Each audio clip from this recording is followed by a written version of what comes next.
indah gitu, terus dengan santunnya dia selalu nunjukin kalau dia itu ibadahnya bagus, sholat di depan aku lah kelihatan gitu-gitu kan. Terus juga Mbak Astrid nih, biangnya deh Mbak Astrid juga ya kalau bisa sih duit dikembaliin ya, nggak banyak kok Reza, kan sekarang Reza udah kemana-mana tuh, kesian dong.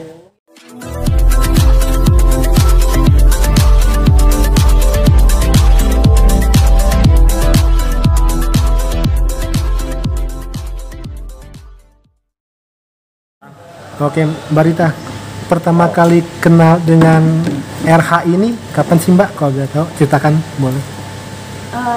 Aku lupa ya tahun berapa ya, itu 2012, 2013 apa 2016 gitu. Soalnya aku ada foto juga itu 2016 sih kalau nggak salah ya.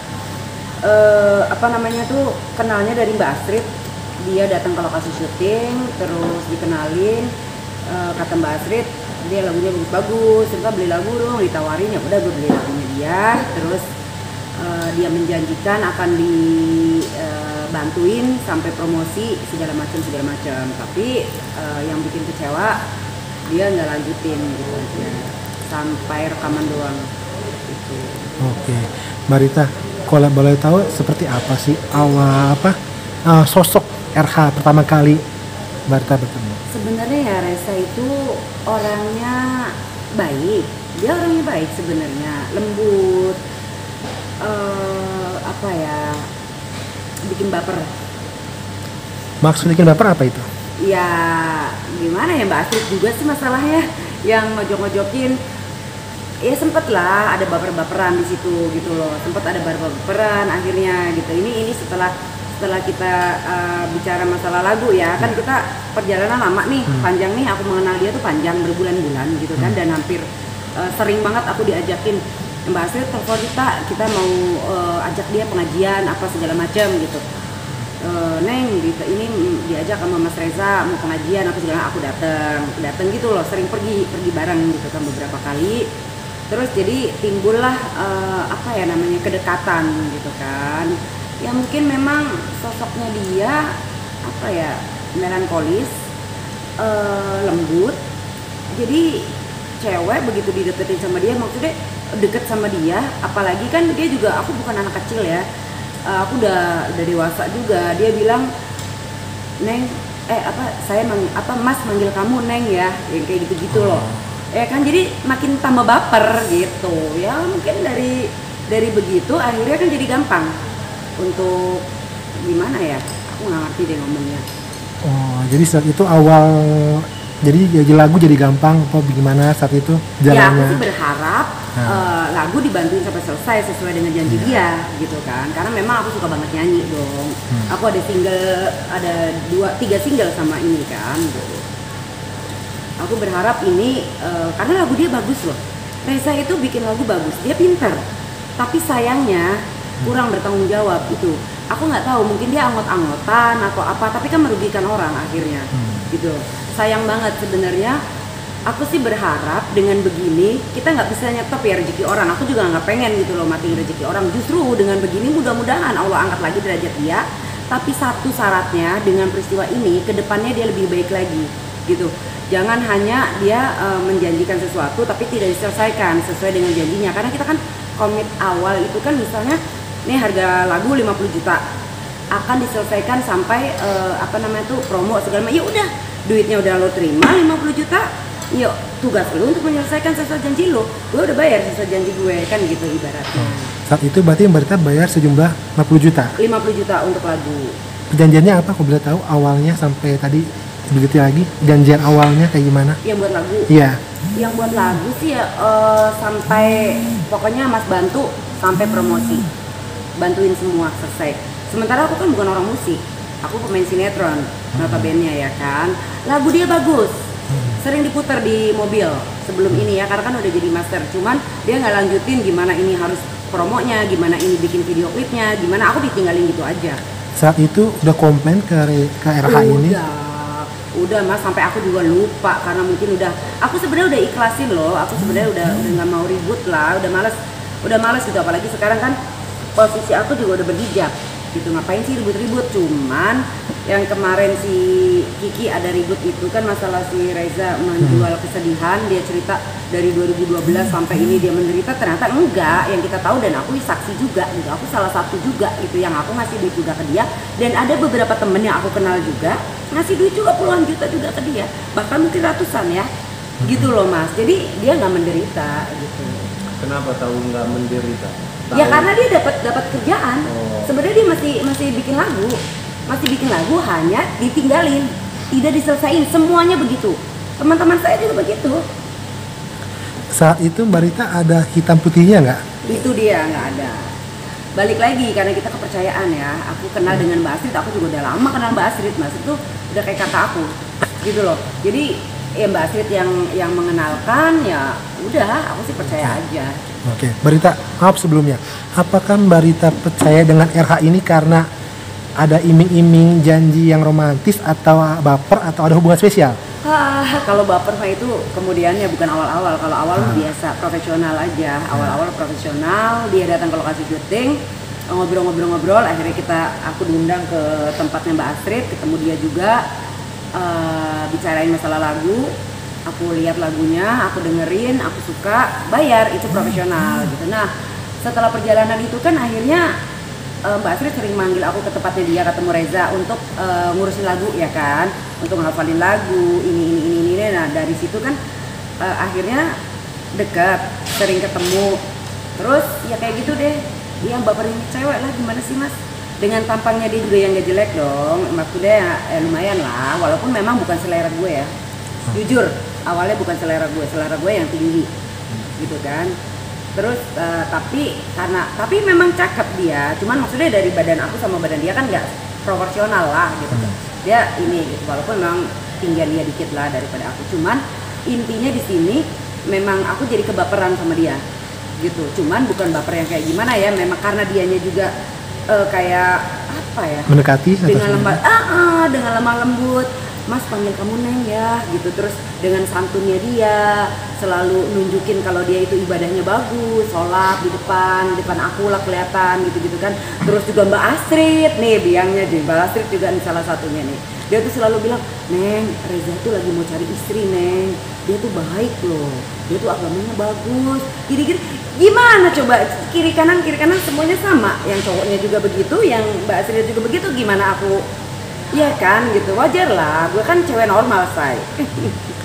Gitu, itu sih ada baper-bapernya gitu. Mungkin sayang aja, karyanya dia bagus. Oke. Selama ini apa sih yang ingin Mbak Rita tuntut lagi pada RH ini? Ya pinjaman uangnya aja hari gini gitu. Aku udah pernah ketemu sama dia sebelum ini, berapa bulan yang lalu atau 1 tahun ya, 1 tahun yang lalu aku ketemu dia, aku minta, Mas mana duit gue gitu, ya sama Ricky gitu. Maaf, ini pinjaman uang ini di luar lagu atau? Di luar. Jadi setelah peristiwa lagu beli 50 juta nih, udah nih kelar masalah lagu. Tapi kan proses tuh dia, aku sih nunggu, belum ada keributan nih. Karena masih nunggu kan mau di ini udah berjalan lah kita, yang tadi aku bilang kan diajakin pengajian lah, apalah, kita pergi bareng-bareng gitu, ada Mbak Astrid segala macam, sering kita ketemu, sering kita pergi bareng, terus dia nyalek, Mbak Astrid bilang, Rita bantu dong Reza, oke gue bantu juga dia. Setelah di sana juga Mbak Astrid juga yang bilang, tapi di depan dia gitu, Rita pinjem lagi, aku bantu 5 juta, pinjam lagi 5 juta, kata dia, oke, gue pinjemin di depan Reza, aku ngasih ke Mbak Astrid gitu. Otomatis Reza tahu dong, dan itu duit buat Reza kan. Tapi begitu gue tagih, dia bilang, ya nggak tahu aku, itu kan Mbak Astrid gitu. Begitupun si kembarannya, tiba-tiba malam-malam pas gue lagi syuting harus pergi ke ATM hanya untuk minjemin duit sama dia, karena dia bilang, tolonglah Neng, tolong ini urgent banget, Mas Reza butuh banget, dia bilang itu untuk bayar apa gitu kan, 8 juta. Gue lagi take, gue bilang, Neng tolong deh bentar. Akhirnya gue sampai minta izin sama saudara, gue pergi nganterin transfer duit 8 juta gitu kan. Nah, gue juga tagih juga karena gue nggak pernah ketemu sama Ricky. Jujur, gue taunya Reza, dan Reza nggak mungkin nggak tahu gitu. Cuman ini gue kecewa gitu. Harusnya kalau memang dia juga tidak bersalah, merasa dia tidak bersalah, kan dia bilang gitu, dia tidak bersalah katanya. Iya, lu temuin gue, lu ngomong temuin lah Ricky kasih tahu Ricky, kan mereka tinggal satu rumah. Terus kalau misalnya ada yang bilang kenapa nggak dari dulu aja, kenapa nggak sekarang, baru sekarang gitu. Karena dulu kita nggak tahu harus kemana. Gue pernah DM dia kok, nggak pernah dibales. Gue juga pernah dulu WhatsApp dia, udah nggak ada lagi nomornya, udah ganti gitu. Susah gitu. Jadi jangan, orang yang nggak tahu ya jangan ngomong gampang-gampang aja gitu, susah. Iya. Terus apa Alas? Mungkin tadi bilang kan karena kenapa nggak dari dulu, tapi kan kenapa gila sekarang Riza sudah muncul, kata netizen ingin bangkit lagi, Barita baru muncul. Apa gitu? Apakah gitu alasannya? Karena kan dia bilangnya selama tahun ini kan dia menderita, dia nggak ada kerjaan, dia hidupnya susah. Tapi kan itu yang ketemu sama kita itu yang di tahun yang dia dibilang dia menderita, gitu loh. Itu kebohongan. Iya kan, yang dari tahun berapa itu yang dia bilang tuh kan dari tahun 2012 sampai 2013 sampai tahun 2020 berapa dia menderita.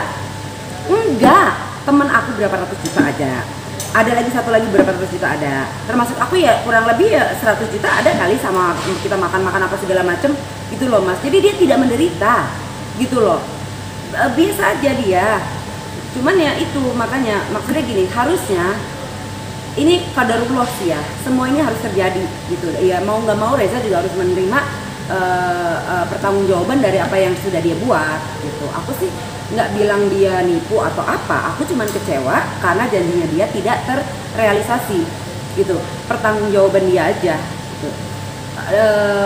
Beda sama korban ya, ini aku bilang korban ya walaupun bukan penipuan ya, tapi kan mengecewakan, kebohongan itu kan korban juga gitu loh. Gue nggak tahu nih perbedaannya bohong, tipu, terus apalagi gue nggak tahu.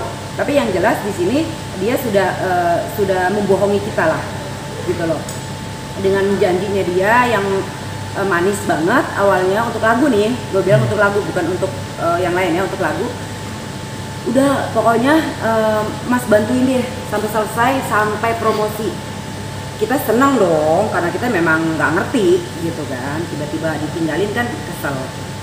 Tapi ada nggak niatan Barita untuk melaporkan ini ke ranah hukum? Enggak sih, enggak. Masalahnya ya dia udah tahu kalau ini kan nggak ada hitam di atas putih. Kalau yang transfer malam-malam 8 juta sih kayaknya masih ada ya, tapi itu juga kan ke rekening adiknya, bukan ke rekening dia. Gitu loh. Terus dengan sikap dia yang kemarin muncul di beberapa podcast, itu yang bikin aku juga kok orangnya nyantai banget gitu ya. Oke, dia merasa tidak bersalah, tapi kan korbannya sudah banyak. Yang memang benar uangnya dipakai, yang memang benar dijanjikan untuk bikin lagu sampai selesai atau gimana, ternyata banyak kan.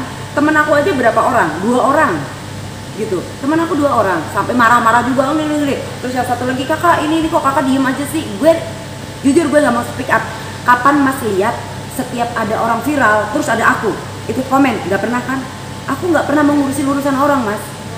Aku punya kerjaan sendiri, aku punya kesibukan sendiri. Alhamdulillah aku masih lancar. Syuting aku nggak penting buat aku ngurusin hidup orang gitu. Nah kali ini adalah aku hati kecil aku yang kepanggil, dan ada juga beberapa yang korban juga, maksudnya dia bikin lagu juga, duitnya udah masuk juga tapi nggak dikelarin juga. Kakak kok masa diem aja, ayo dong kakak speak up kak gitu. Dan gue ngeliat juga yang bikin emosi, maksudnya bukan emosi ya, jadi gue jadi iya deh, oke, gue mau.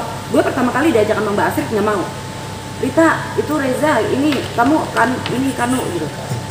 Gue bilang nggak Mbak, aku udah lupain, aku nggak mau. Aku bilang udahlah, aku udah lupain gitu. Begitu lihat dia di podcast di mana-mana menjual penderitaan, menjual derita, begana begini. Terus Kiki kan muncul, Mbak Astrid muncul, terus dia tetap tenang, tetapnya seolah-olah dia nggak bersalah, kayak nggak ada masalah. Nah itu yang bikin gue, oh bener kok dia begitu. Maksudnya begitunya itu dia nggak bertanggung jawab, dia selalu menggunakan orang lain untuk kata pinjam gitu loh.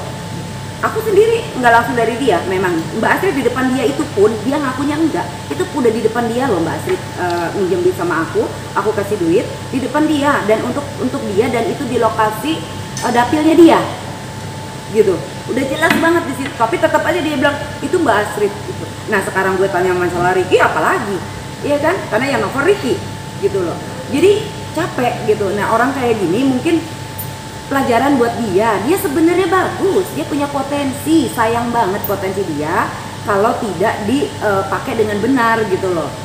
Bagus deh, dia tuh bagus, lagu-lagunya bagus, yang lagu sama gue juga bagus kok.